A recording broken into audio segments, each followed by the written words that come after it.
Now, everybody want to say, well, how did you get the name Karceno? We want to know about the name Karceno. Well, the name Karceno is basically from a friend of mine named Marcino. And right, I was about to say like Marcino's name one time, and it was something that came up. Everybody was changing their name. I forgot what the story was exactly, but everybody was changing their names, and they didn't tell me when they was telling this person their name, and I didn't know why my friends was all changing their name. And I was getting ready to say Kevin, and to everybody, I'm seeing everybody changing their name, and then the first name popped up was Marcino. So when I was going to say Kevin, I said Karceno. And ever since then, like one of my buddies, Smooth Walker, he just took it and ran with it. Every time he saw me, Karceno! What's up, Karceno? And ever since then, like, the name became legend. Before that name, I was never known as no Karceno. From my whole, like, the majority of my friends, they know me as Magnificent. That's it. Everywhere. So, that's a known fact. I'm more known for that. If someone calls me Karceno, I know they know me from the internet. If you're not Smooth Walker, you're from the internet. If someone calls me Magnificent, then they know me. So, that's just the way that goes. Now, let's talk about some things that's happening around the world. Lance Armstrong comes out and admits that, yeah, he took steroids. Something everybody already know already. Now, people's like, oh my God, he just ruined himself. He done lost $75 million in sponsorships, but Nike's sticking with him. Nike stuck with everybody. They stuck with Tiger Woods because they know how America is. America's turncoats. They want to see people come back so they can write a better story.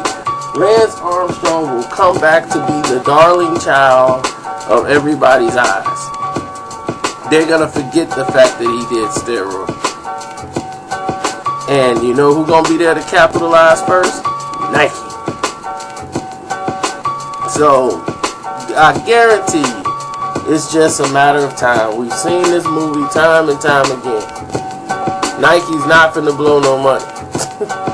They don't care about no principle. Now, oh, that Teo guy, I think we didn't talk about him enough. I mean, I've never seen a dead person, no, not even a dead person, a person that don't even exist, get more press than people that's living. I mean, this person don't even exist. And they got press conferences set up, microphone. I'm like, for a person that don't exist? He might go to jail for a person that don't exist? Impersonating a person for making the media look stupid. 2 to 5. But that's people's fault. See, y'all get caught up into the story. Y'all get caught up in the story so much that y'all forget what's really important. This guy's a football player. His job is to play on the field. Who was his girlfriend? Who was he sleeping with? Her conditioning and all this craziness don't need to be brought into the field. It really didn't.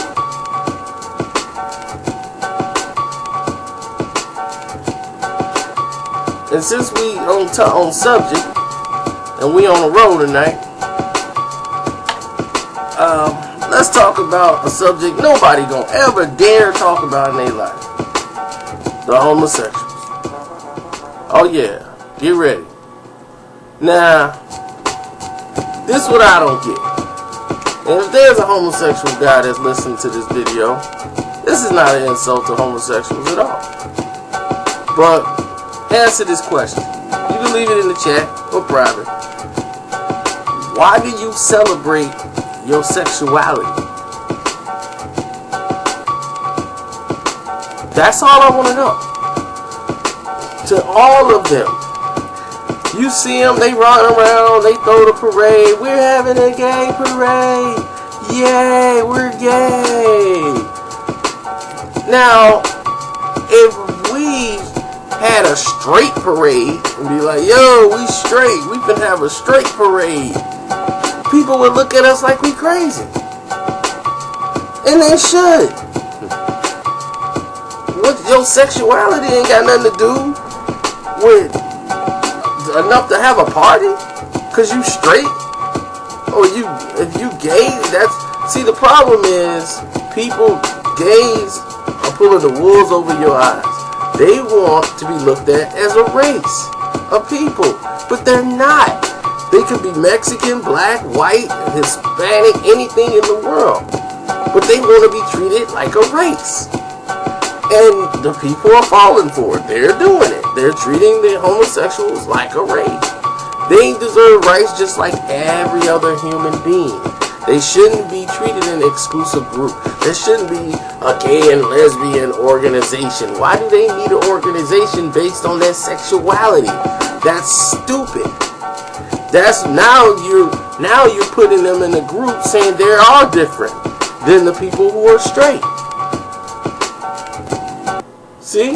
Why can't they just go to a club? They have to go to a gay club if they want to be treated as equals. You want to be an equal to? Go to the bar. Go to the club.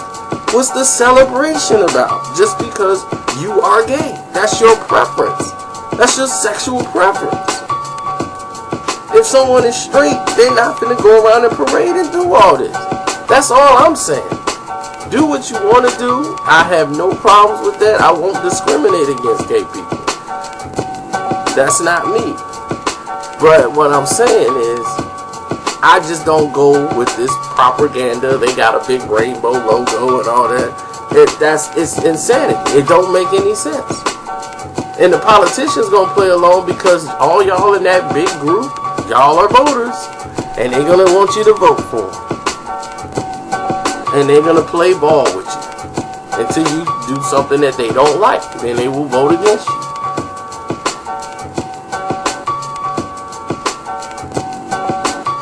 So I'm glad we got that out the way. You know, no harm. Nobody's hurt, so YouTube shouldn't be flagging anything. I asked a legitimate question and didn't bash nobody. What else is going on in the world, people? Oh, yeah. Somebody was talking about like what's going on with the economy, and we got a black president. Look here. Obama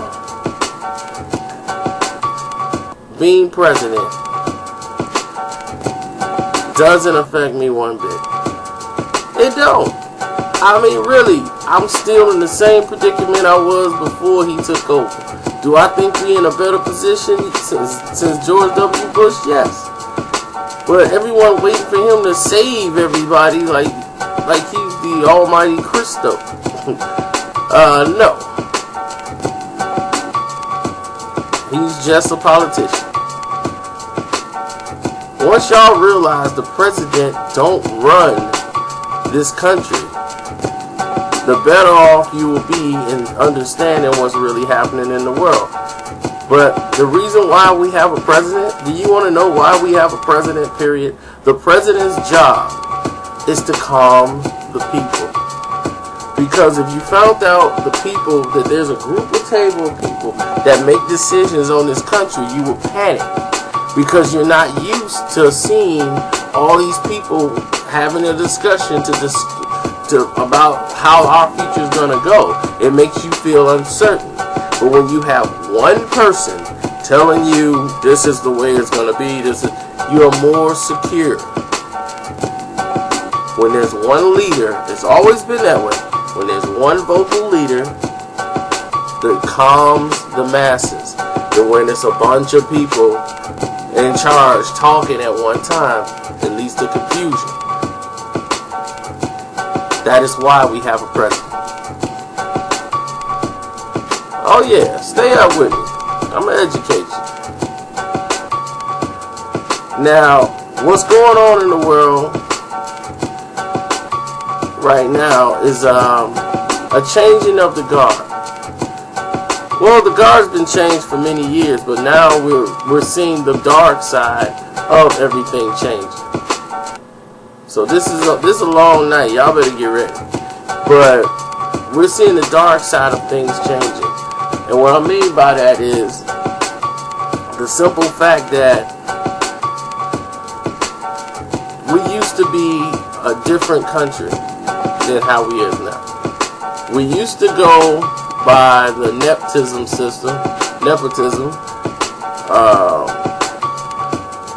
where everything depends on blood. Your succession will go down to your son and your daughter. But we got away from that thinking because the Chinese, they changed the game. They went with the Confucianism, where following Confucius, who believed in merit, that a person's merit and worth shall dictate their promotion. And they prospered over it. So they did it in India, and England did it over in India.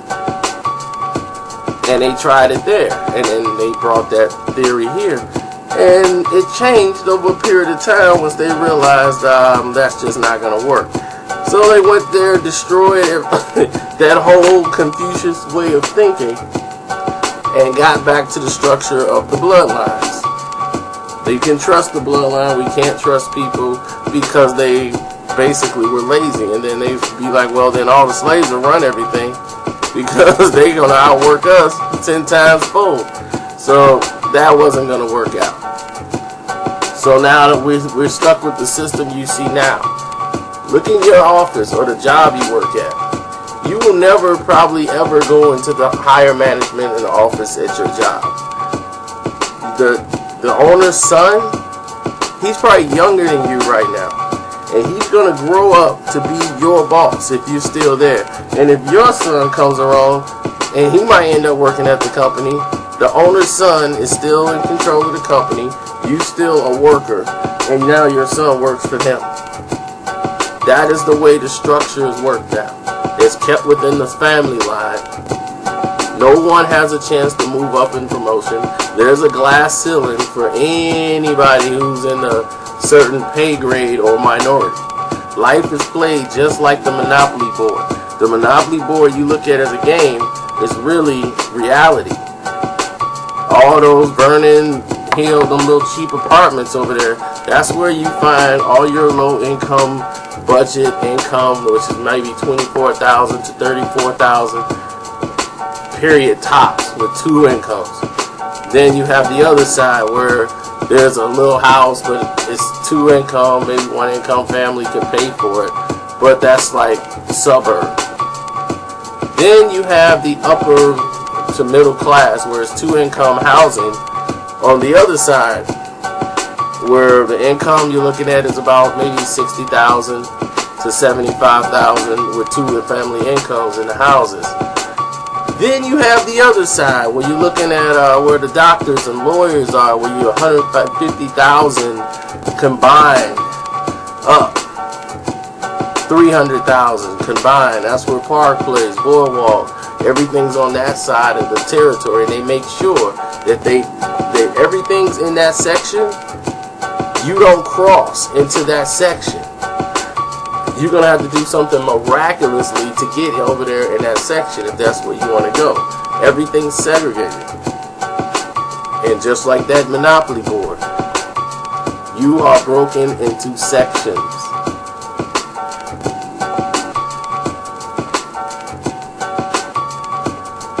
Alright, that's enough for tonight. Now you know a little bit more about Karceno. Good night.